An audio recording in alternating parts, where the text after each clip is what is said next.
components of communication.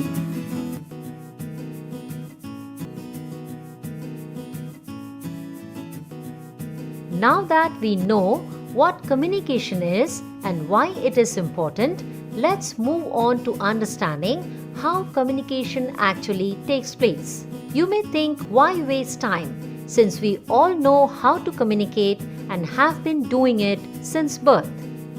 While that may be true, most of us still struggle to communicate effectively in different types of circumstances. One may be good at formal communication, but may feel anxious giving an office presentation.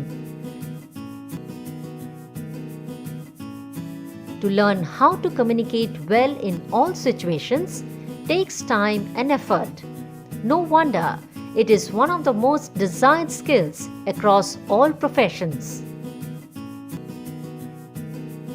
And to enhance this skill, it is crucial to understand the components and the process of communication so that it can be used to suit one's needs as and when required. The communication process. Communication occurs between a sender and a receiver. The complete process consists sender, message, communication channel, receiver, decoding, feedback. Sender. The sender is the person who sends out the message or who initiates the communication cycle. The sender could be one person, a group, or an organization. When your mother asks you to clean your room, she is the sender of the message. The message being the instruction for you to clean your room. When you see a company's advertisement on a bus, the sender is an organization. Message. Message is the information that you send to someone. In the earlier example, when your mother asks you to clean your room, she has to be careful of the way she encodes the message. If she smiles too much while saying it, you might not take her seriously and procrastinate. If she shouts, you might get scared. She has to choose the most effective way of ensuring that you get the message to clean your room immediately. Thereby, how you encode the message is important. What words you use, how you say it, your facial expressions, etc. Communication channel.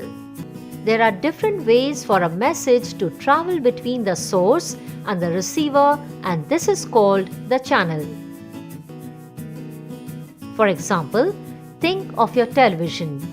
Television combines an audio signal you hear with a visual signal you see.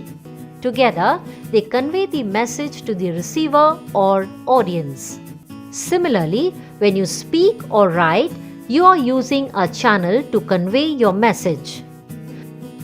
Spoken channels include face-to-face conversations, speeches, telephone conversations, radio, etc.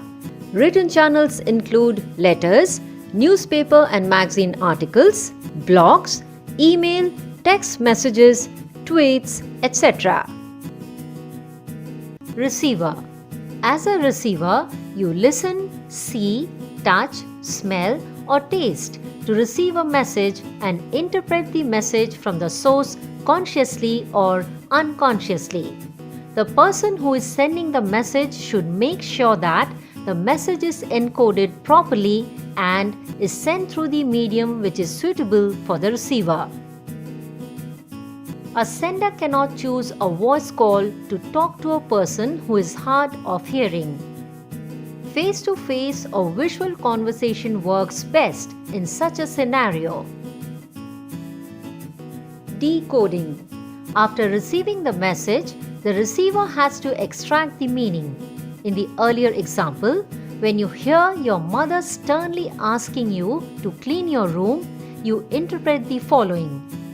Through her stern words, you know that you must clean your room.